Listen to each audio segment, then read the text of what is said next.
I'm Lady T506. Welcome to my channel.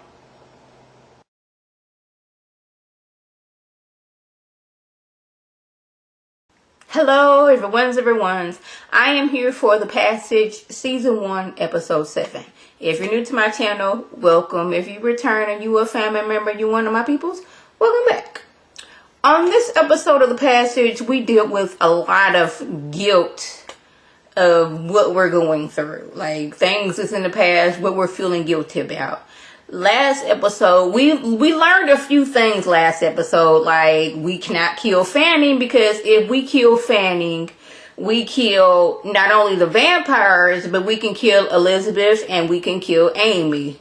Amy and Elizabeth, these the only two, and like we'll be upset if, you know, Card would die too, but you know, he already gone now. So like, kill Fanning, everybody goes. So I don't know if we could like sedate Fanning, or if we sedate him, well, how will that have effect on everybody else?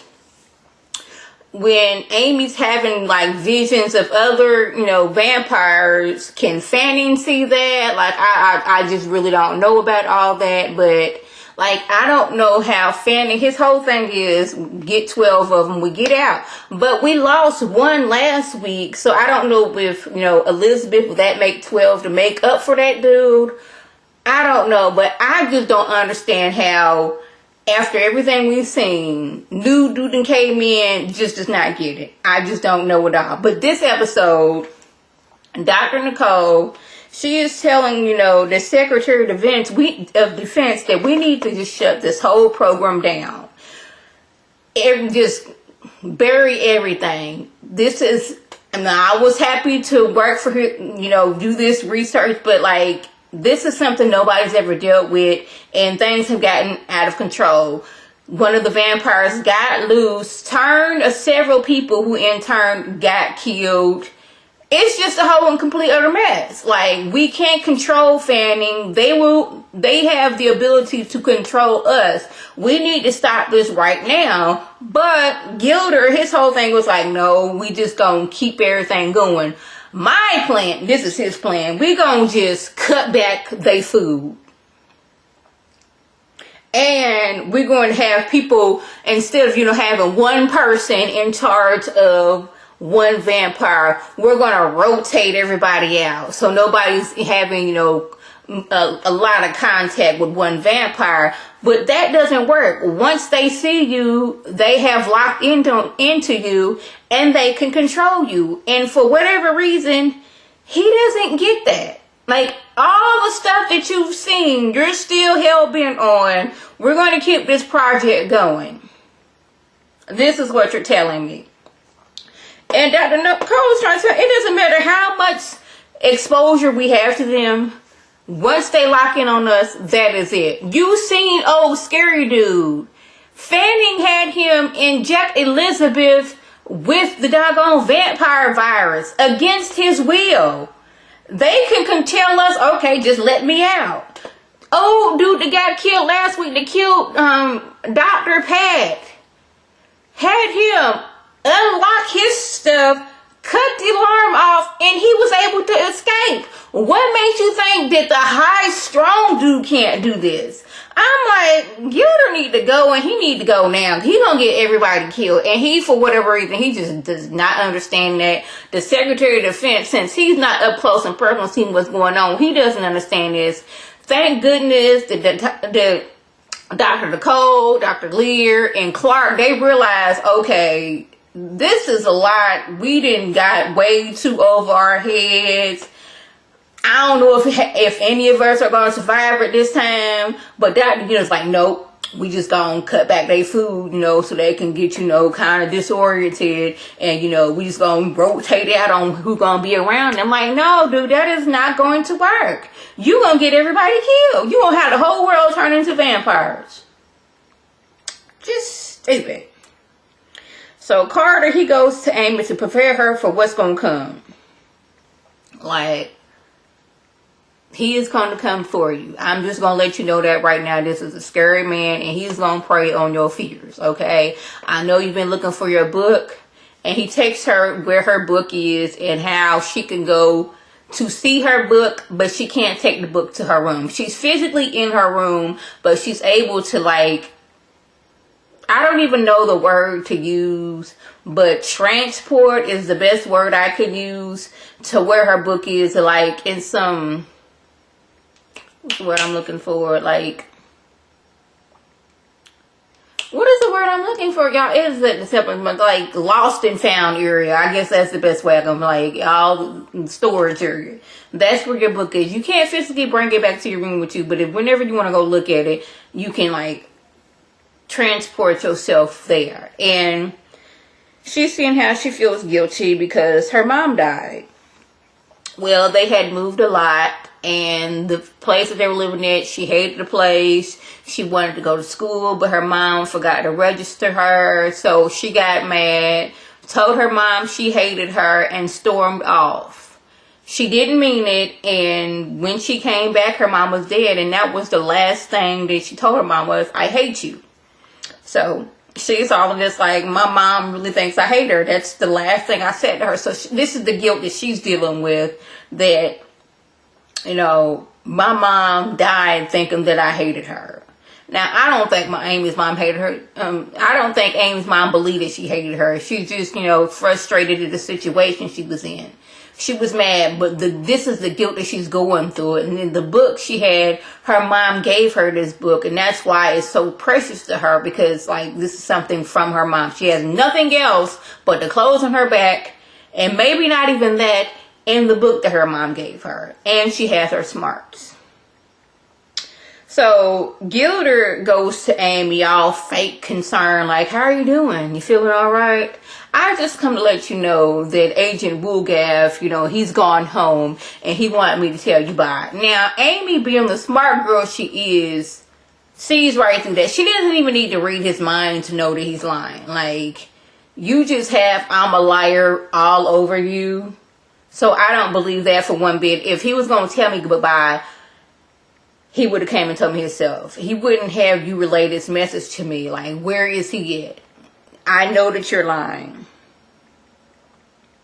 But Amy does let him know, like, you believe that you were in charge here, but you were sadly mistaken. You have no idea what's going on in this facility, and it's going to be too late when you find out what's going on for real. So you and your weird mustache can leave me alone right now. But his mustache is weird. Like, something needs to happen to this man.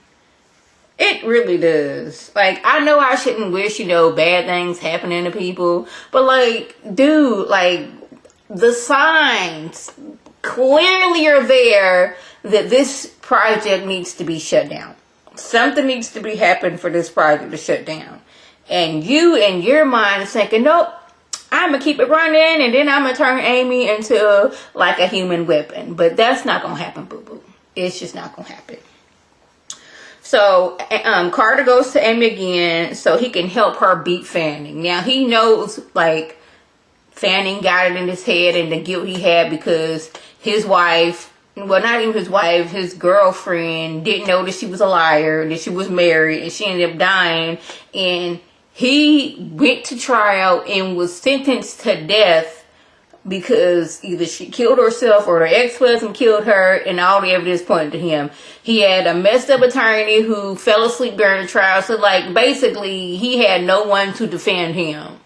So, he's like, he knew this is what Fanning used on him, his guilt, to, like, you know, convert him to a vampire. Basically, he was sucking the life out of Carter, but then at the same time, like, you finna die, so you might as well come over and be a vampire before you die. Like, you want to die or you want to be a vampire? But I'm like, with him being a vampire, he's stuck in this cage, he's uncommunicable. That is not a word.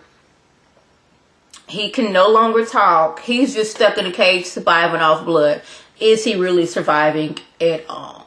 But he's trying to let her know, like, he's going to come and he's going to prey on your worst fears. You did not kill your mama. It was not your fault. She was an addict. He's going to use your hurt, your guilt and your pain to try to use that against you. He wants you to feel, he wants you to feel the worst about yourself and feel alone and scared, and that he's the only one that's gonna be there for you. But you have the agent, you have me, and you have yourself. So don't believe that you don't have anybody. You have all those people. Remember, the agent is there for you. He's gonna fight for you. You have me that's gonna fight for you, and you have yourself. Remember that for when he comes for you. And she tells him that he tells her that he has to go because Fanning doesn't know that he's there at this time. It's like prepping Amy, like he's coming, and I just want you to be strong for when he does come. So this is what he does. He goes around making you feel, while he's sucking the life out of you, trying to make you feel like you have nowhere else to go, no one else, and then you don't know that you finna turn into this doggone the vampire. You just don't know that. You just think, okay, I'm gonna be with you, and then you stuck in a cage just like him. Yeah. So Tad and Lila, they were kidnapped last episode, knocked over the head, and the whole goal was, okay, we gonna just throw y'all off of this cliff into this water. I don't know why they thought Brad was just gonna go easy like that, especially when it's like, okay, I need to protect myself, I need to get back, protect Amy, and I need to protect Lila. He's the best of the best of the best.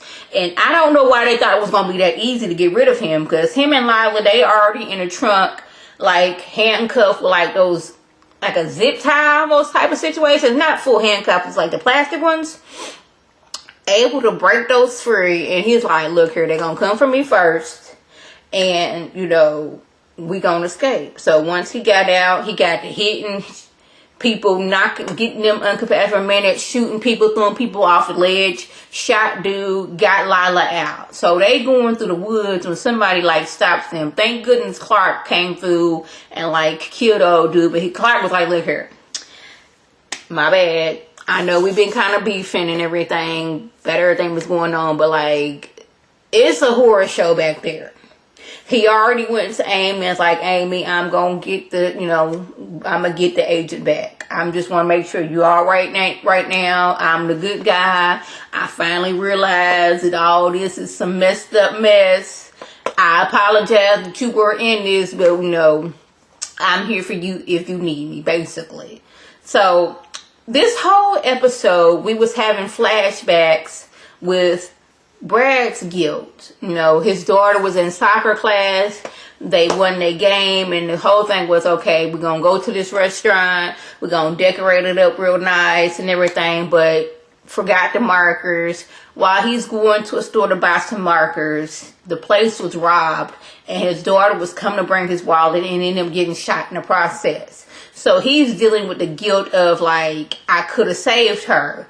While Lila's dealing with the guilt of, well, if I hadn't done that surgery, I would have been there. I would have had the markers. She wouldn't have died, and we would be at home right now. Like, I had the markers, bought the markers, but I didn't put them in the box. It's not your fault, and it's not my fault. You can't hold that in no more, because it's like, it destroyed their marriage. They end up breaking up because of the guilt of it. And then on top of that, Brad killing the man that was responsible for their daughter. Like, got the information from Clark about the man, followed the man, and ended up killing the man. So he has the guilt of his daughter's death and taking the life of the man who killed his daughter. And now he's doing the guilt of, I took 12 death row inmates, or how many ever it was, from around the country, and brought this to this facility, and they were turned into monsters. I took this perfect innocent child and brought her into this mess. So this is the guilt that he's dealing with. Dr. Nicole, she's dealing with the guilt of, I thought I was doing something, sacrifice a few to save many. And that's not what I was doing. I was basically, building weapons for the government. So she's dealing with this guilt. Lastly, we have Dr. Lear and Elizabeth. She's on her last leg at this time because Fanning is sucking the life out of her. Now, I don't know why Dr. Lear didn't put two and two together because, Carter, he was nice and healthy, was healthy for a while, but then he deteriorated so fast. Well, Fanny was sucking the life out of him, and that's why. And Fanny tried to go to Elizabeth like, okay, you're suffering, I'm here for you, I love you, you know, just agree to come over here with me and everything will be fine. Well, she eventually was like, take me off the machines, all the medicines that you're giving me, it's not working. Just let me go in peace. I want to live, you know, love you for the rest of your life because I'm dying. She didn't want to become a vampire. She didn't want that for her life. And I don't like Dr. Lear, he was more happy. Like, either way, he wasn't going to have his wife.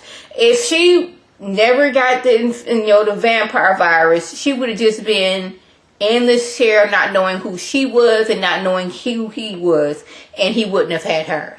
If he gave her the virus, she would be a vampire and wouldn't know knew who he was, but he still couldn't have her as his wife. Either way, it was a lose-lose situation for him.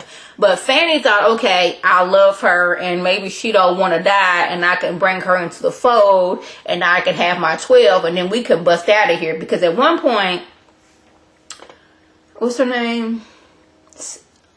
Shauna was asking Fanny, like, what's the deal? You said that we were going to get out of here, and I don't even know if that's true anymore. Because, you know, old dude got shot and killed. Amy, she's still up and about and doing what she's doing. What's the end game? Because this is what you promised me, that we was going to get out of here, and that's the only reason that I agreed to become a vampire. But you guys, we only have like 2 episodes left. It's still a really good show. I'm enjoying the show a lot, but it's like we dealt with a lot of guilt on this episode. So if I left anything out, by all means, leave a comment below. If you're new to my channel, welcome. If you're returning, you're a family member, you're one of my peoples, welcome back. Tell your people to tell their people to come over here and be one of my peoples. This is Lady T signing off. Have a good one.